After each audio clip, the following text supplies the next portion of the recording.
O Trabalho Legal está no ar e vai mostrar nesta edição. A Advocacia Geral da União e o MPT assinaram um termo de cooperação técnica.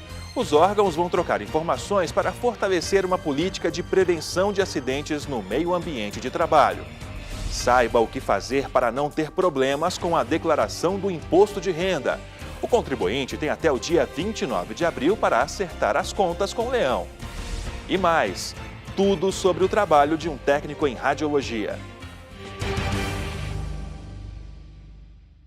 Olá, está no ar o Trabalho Legal, o programa do Ministério Público do Trabalho em parceria com a Associação Nacional dos Procuradores do Trabalho. A Advocacia Geral da União e o MPT assinaram um termo de cooperação técnica. A ideia é trocar informações e fortalecer uma política de prevenção de acidentes no trabalho. O Procurador-Geral do Trabalho, Ronaldo Fleury, se reuniu com o Advogado-Geral da União, Luiz Inácio Adams, e membros da AGU, para celebrar um acordo de cooperação técnica. A parceria vai auxiliar o combate e a prevenção de acidentes de trabalho em todo o Brasil. Esse acordo ele é importante não só para o Ministério Público, para o trabalho da AGU também, mas para a própria sociedade brasileira. Um dos grandes problemas que nós temos hoje no mundo do direito do trabalho é mostrar para os empregadores que não vale a pena descumprir a legislação trabalhista. Os empregadores no Brasil, obviamente, claro, isso eu não estou falando que são todos, mas grande parte, não tem uma preocupação, como deveria, com o cumprimento das normas, principalmente do meio ambiente de trabalho, normas de segurança e saúde do trabalho. O objetivo principal é a troca de informações relativas à responsabilização judicial de empregadores que descumprem normas de saúde e de segurança do trabalho. O que a gente objetiva aqui é ter um foco de trabalho, ter uma troca de informações, troca de dados. São duas entidades de Estado, né? Mais do que a AGU ser um órgão de governo, são duas entidades de Estado, que cabe a manutenção todo o conjunto normativo brasileiro. Curso de normas, legislação, Constituição, etc. Uma das novidades é a criação de um grupo de atuação especial, o GAER. Ele vai coordenar a atuação dos procuradores no ajuizamento de ações regressivas acidentárias, que são aquelas ações propostas pela AGU a fim de obter o ressarcimento de despesas do INSS em razão dos acidentes de trabalho por culpa dos empregadores. O ajuizamento de ações regressivas acidentárias tem um objetivo muito claro de o objetivo principal não é arrecadar aos cofres públicos qualquer valor. O objetivo, mais do que isso, é o social, é de incutir na mentalidade do empregador o sentimento de que é muito melhor preservar o ambiente de trabalho, preservar o trabalhador e prevenir acidentes do que desembolsar valores indenizatórios posteriormente. De acordo com os dados da OIT, o Brasil ocupa o 4º lugar no ranking dos países com maior número de acidentes de trabalho fatais.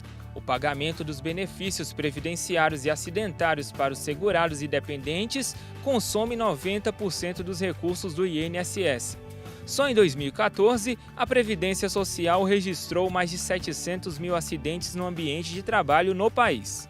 Um sofrimento que eu diria que não é só individual, é coletivo, né? A sociedade sente as consequências disso e essa aproximação vai permitir que, por meio do intercâmbio de informações, o refinamento de dados, de informações que estão presentes hoje nos bancos de dados da Previdência Social, do Instituto Nacional do Seguro Social, os bancos de dados do Ministério Público do Trabalho, os bancos de dados da Advocacia Geral da União, da Procuradoria-Geral da PGF, enfim, de diferentes órgãos, nós consigamos entender melhor o que está acontecendo, quais são os padrões, quais são os setores da atividade econômica que mais frequentemente são responsáveis por acidentes de trabalho.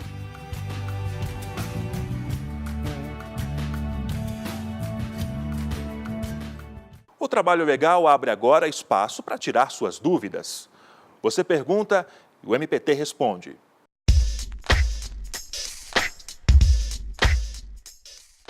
O que acontece com o patrão que se nega a assinar a minha carteira de trabalho?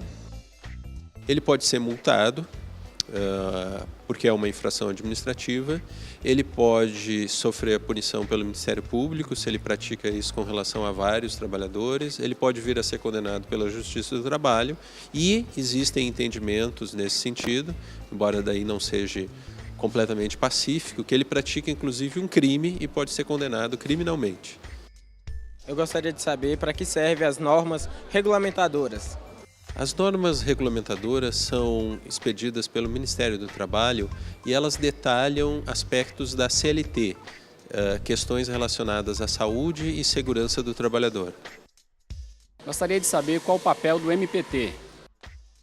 O papel do MPT é defender os interesses dos trabalhadores, mas um detalhe importante a se observar é que o foco da atuação do Ministério Público é coletiva, ou seja, ele defende a sociedade ou um grande universo de trabalhadores.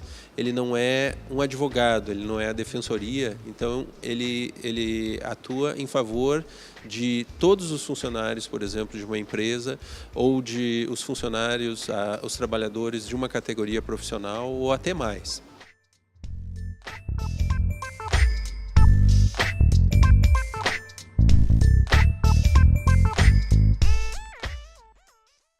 Já parou para pensar qual foi o pior dia de trabalho que você já teve? O ator Wagner Moura lembra bem qual foi o dele. Bom, meus piores dias de trabalho foram todas as vezes que eu tive que trabalhar doente. Bom, todo mundo sabe que é horrível trabalhar doente. Você fica debilitado, além do mais você sente que não está conseguindo render bem no trabalho. Para o ator isso é muito ruim, porque o personagem não está doente, é você que está, e você tem que aparecer depois ali na tela com seu corpo, sua voz, seu espírito debilitados. E a pior vez foi quando eu fiz um filme no Canadá, em Vancouver, e eu tive pneumonia, e eu tive que filmar um dia inteiro debaixo de uma chuvinha, essas chuvas artificiais, e muito ruim. No outro dia tive que ser internado.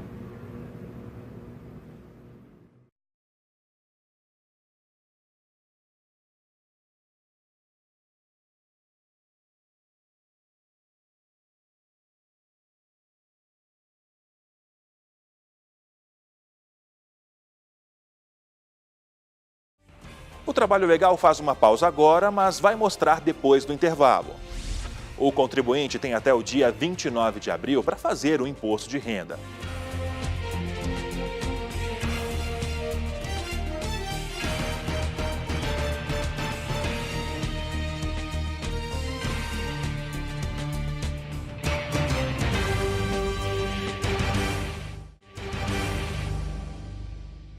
O contribuinte tem até o dia 29 de abril para fazer o imposto de renda. Saiba agora o que é preciso para não ser pego de surpresa na hora de declarar os rendimentos ao leão. Rendimentos, despesas de dependentes, transações de compras, vendas de bens, recebimentos de FGTS, previdência privada, doações. Ufa! E olha que essas não são todas as informações que devem constar na declaração do imposto de renda que foi liberada no dia 1º de março. Em 2016, entre os meses de março e abril, devem entregar a declaração de imposto de renda pessoas que tiveram rendimentos tributáveis em 2015 acima de R$ 28.123,91. Só que, segundo o supervisor da Receita, quem não teve rendimentos acima do valor mínimo também deve ficar atento. Isso porque pessoas que tiveram rendimentos isentos, não tributáveis ou tributados exclusivamente na fonte, com valor acima de R$ 40 mil, devem fazer a declaração. Quem ainda deve prestar contas ao leão são os contribuintes que tiveram investimentos em bolsas de valores e imóveis acima de R$ 300 mil. Tantas informações deixam muitas vezes a população insegura, como é o caso de Larissa. Eu gostaria de declarar sozinha, só que como é a primeira vez que eu vou estar declarando, eu vou procurar um contador para que ele possa me direcionar para eu fazer da forma certa e não cair na malha fina, que eu tenho medo de fazer errado e declarar errado. O supervisor da Receita explica como a declaração pode ser feita. A Receita disponibiliza o programa gerador da declaração, que ele baixa na página da Receita, e junto com o programa de transmissão, que é o ReceitaNet, e lá ele prepara a sua declaração e envia para a Receita Federal. Agora, ele também pode fazer por tablets e smartphones, que a Receita distribui esses aplicativos. Além disso, ainda tem na página da Receita uma declaração online, que é a mesma dos aplicativos para smartphone e tablet. Segundo este servidor público, o programa é autoexplicativo e o segredo é se antecipar para não ser pego de surpresa. Assim que eu tomo posse de todos os documentos, assim que a minha empresa libera o espelho, melhor dizendo, e eu consigo reunir toda a documentação, declaração do colégio de menino, e aí eu já faço a declaração. Não costumo deixar para a última hora não, porque costuma dar congestionamento. Desde a primeira até agora eu tenho feito sozinho e até hoje não tenho tido problema. Este ano, o contribuinte pode entregar a declaração do imposto de renda até o dia 29 de abril. Quem perder o prazo está sujeito a penalidades como multa de 1% ao mês sobre o imposto devido ou multa de R$ 165,74, devendo prevalecer o maior valor. A Receita Federal espera receber mais de 28 milhões de declarações. De acordo com Joaquim Adir, algumas novidades foram implementadas este ano pela Receita Federal, como no programa de envio da declaração, que antes o contribuinte precisava salvar para depois enviar. Este ano, ao clicar em enviar, o próprio programa verifica pendências, salva e só aí envia. Quem tem dependentes com idade acima de 14 anos terá obrigatoriamente que informar o número do CPF. E a grande mudança que nós consideramos para esse ano está relacionado aos profissionais da área de saúde e advogados.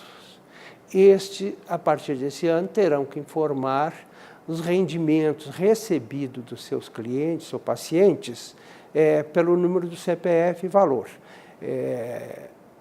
Um a um. Até o ano passado, ele tinha um dado consolidado, informava a soma dos recebimentos, e bastava. A partir desse ano, ele tem que individualizar esses recebimentos. Outra novidade é que o contribuinte não precisará detalhar os rendimentos do cônjuge. Basta informar o CPF, uma vez que a Receita já tem acesso às informações no banco de dados. É importante ficar atento aos números. Lupicínio já levou um susto por conta de centavos. Eu faço minha declaração junto com a minha esposa. E aconteceu de ela ter trabalhado um mês só, recebeu um salário que já entrava no limite que tinha que declarar, foi descontado na folha, acho que 40 centavos, coisa assim, e por conta disso eu tinha que declarar e eu esqueci, não lembrava, e eu acabei ficando a minha declaração ficou pendente. Quando eu consultei no site da Receita, eu percebi que havia essa inconsistência. E para que não haja nenhuma surpresa desagradável, o supervisor da Receita alerta.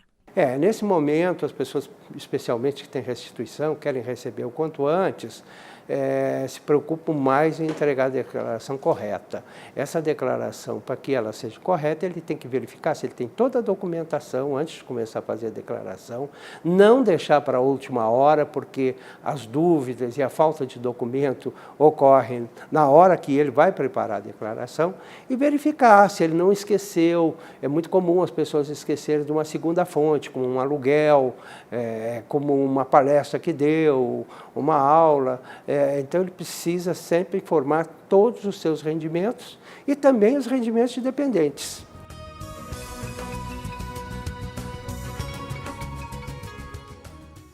E logo depois do intervalo, o Trabalho Legal vai mostrar parte da rotina de um técnico em radiologia. Em 1 minuto.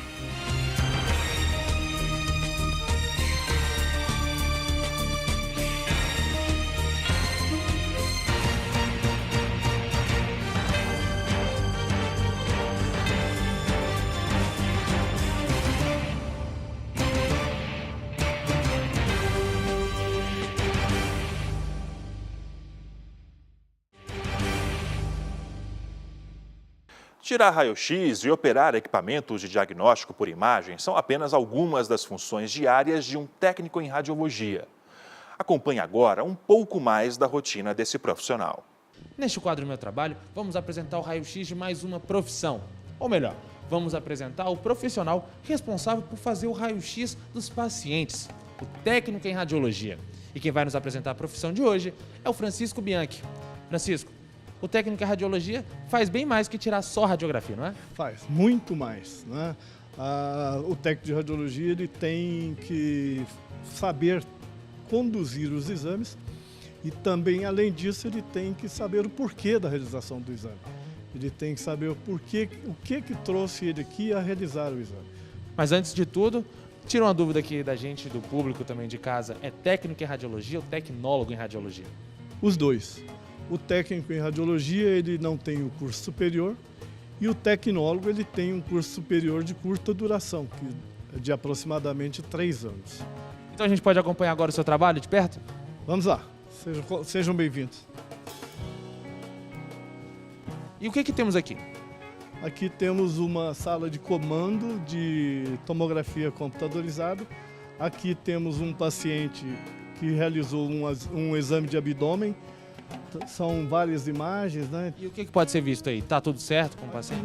Nós vimos aqui desde o fígado do paciente, tá?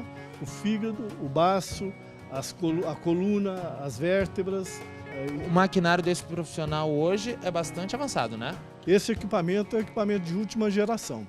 É um equipamento que fazemos desde uma radiografia, desde uma tomografia de crânio até tomografias cardíacas. E tem setores, áreas que eles podem se especializar dentro do curso? Tem. Além estou mostrando aqui dentro da radiologia, tomografia computadorizada e ressonância magnética, mas nós temos ainda medicina nuclear, radioterapia, hemodinâmica, são todas especializações dentro da radiologia. A gente pode entrar em outra sala aqui e acompanhar outro setor? Sim, vamos entrar dentro da sala de tomografia computadorizada agora. Nós estávamos vendo o comando, né? Então vamos entrar dentro da sala de tomografia computadorizada. E é algo que impressiona, né? Olhando assim, é muito grande. Inicialmente assusta, né? Mas é um aparelho bem tranquilo. Como é moderno, as imagens são adquiridas muito rapidamente. E como é que funciona essa máquina aqui? Você pode mostrar pra gente? Posso. Aqui estaríamos preparados para realizar um exame de crânio, não é? Então, colocaríamos o paciente com a cabeça fixada aqui nessa região. Vamos fixar a cabeça dele e vamos transportá-lo para dentro da máquina, para a aquisição das imagens. Vamos lá. Este equipamento vai se movimentar, a mesa vai se deslocar para dentro da máquina, né? E o paciente vai acompanhar. Então, estamos na posição de exame. Dali, em 2, 3 minutos, 5 minutos, dependendo do tipo de exame, já estaremos com o exame concluído. Neste caso aqui, a gente não precisa usar nenhum investimento especial, mas é sempre necessário estar atento à segurança, não é? No caso da tomografia computadorizada, o técnico não fica dentro da sala. E o paciente também, se houver necessidade, no caso de pacientes gestantes que também podem fazer exames, normalmente a gente protege, mas não necessariamente. Você pode mostrar outra área pra gente? Podemos, vamos lá.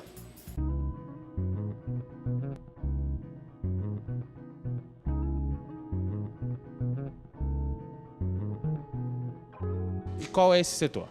Esse aqui é a sala de ressonância magnética. Essa sala aqui tem algumas restrições com relação a metal, principalmente, mas para qualquer tipo de paciente, não há problema nenhum. Paciente gestante, após a 16ª semana, não há problema nenhum realizar esse exame, ok? E o que é realizado nessa máquina? Aqui são realizados exames de toda a espécie. São imagens digitalizadas também, tá? Como na tomografia computadorizada, só que a diferença entre uma e outra é que aqui é radiofrequência e lá na tomografia computadorizada nós tínhamos raio-x. Lá radiação, aqui radiofrequência, ok? E qual a diferença do raio-x e radiofrequência? A radiofrequência, para os leigos, seria apenas barulho. Apenas barulho. A radiação não. A radiação ela penetra no corpo do paciente e ela é acumulativa. Pode causar doenças futuras. Preocupante, então, ou tem toda a segurança por trás? Não, tem toda a segurança por trás. E a gente pode conhecer outra área aqui de vocês? Bom, aqui nós estávamos na ressonância magnética, podemos ir para densitometria óssea, raio-x. Vamos lá? Vamos lá.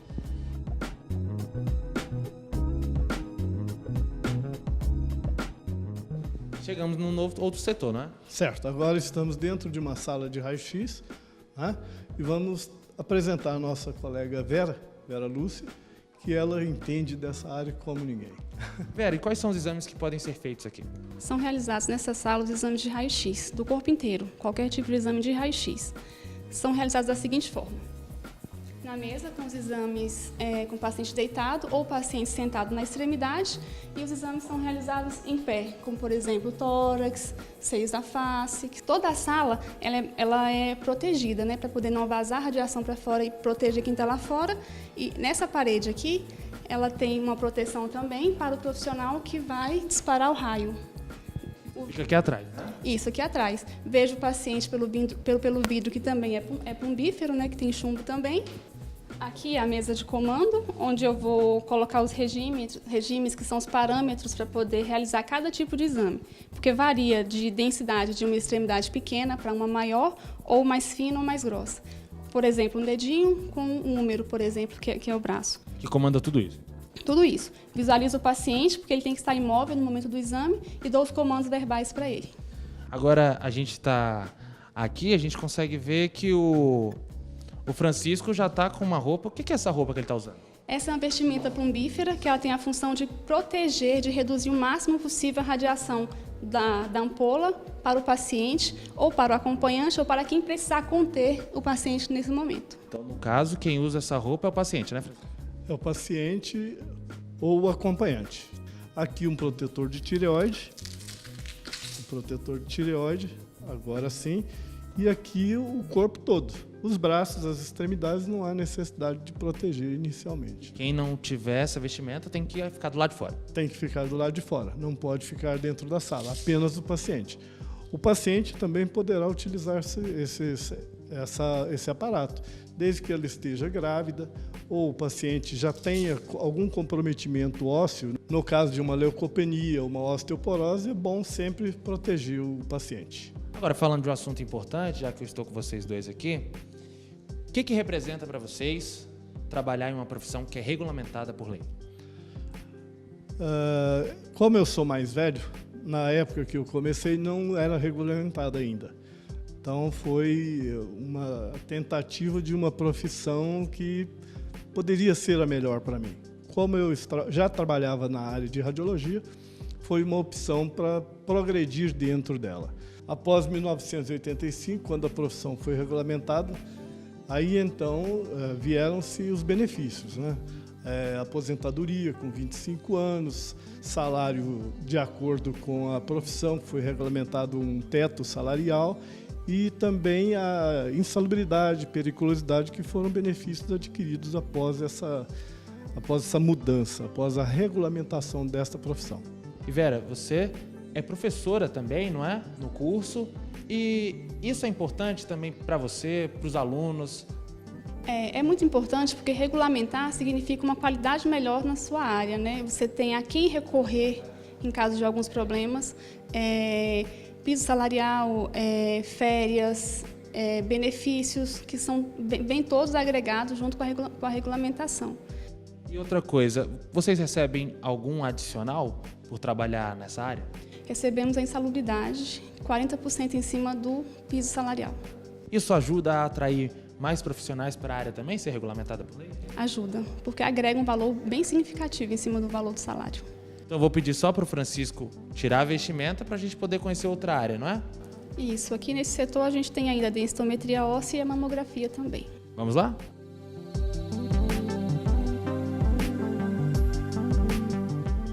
Chegando aqui na sala, tem até um paciente já esperando. Exatamente. Essa é a sala de densitometria óssea, onde esse aparelho tem a função de aferir a densidade mineral óssea do paciente, seja de estruturas separadas, como coluna lombar, quadril, antebraço, ou do corpo inteiro em aparelhos mais modernos como esse. E qual a importância desse exame? Esse exame é importante porque ele afere a densidade mineral óssea, onde vai se demonstrar uma queda dessa densidade, que são as moléstias que afetam o esqueleto, como, por exemplo, a osteoporose, a osteopenia, a osteogênese congênita, que são patologias, são doenças que fazem com que o osso quebre mais facilmente, que ocorram as fraturas mais facilmente. E entra naquela questão que a gente abordou no início da entrevista, que é saber o porquê da realização do exame, não é? Exatamente. Nesse caso aqui, nós estamos avaliando a composição corporal. Vamos ver a gordura do paciente. Então, você vendo no gráfico, você vai ver aquela parte amarela que circula o corpo, ela é toda gordura, e a parte vermelha é o músculo, a parte branca é o osso. Então, a composição de gordura do paciente está um pouquinho exagerada. Então, Vera, vamos acompanhar a realização desse exame? Vamos sim.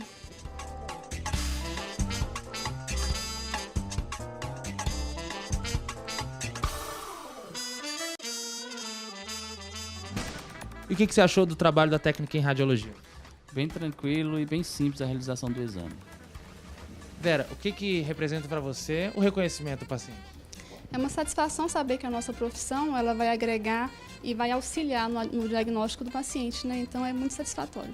Agora, qual é a dica que você dá para quem quer se tornar um técnico em radiologia? Ele tem que ter uma aptidão em relação a gostar do ser humano e a lidar com o ser humano, principalmente em momentos que ninguém gosta, que é quando ele está doente.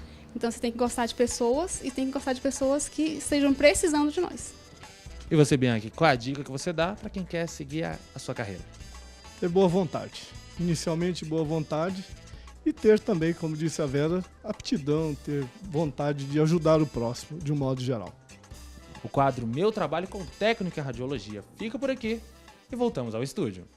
Bem legal, né? E você aí, tem alguma sugestão de reportagem? Então é simples, basta enviar um e-mail para trabalholegal.pautas@gmail.com. Agora, mais informações sobre o Ministério Público do Trabalho estão disponíveis em www.mpt.mp.br e também no Facebook ou canal no YouTube. Esta edição fica por aqui, mas na semana que vem tem mais. Até a próxima!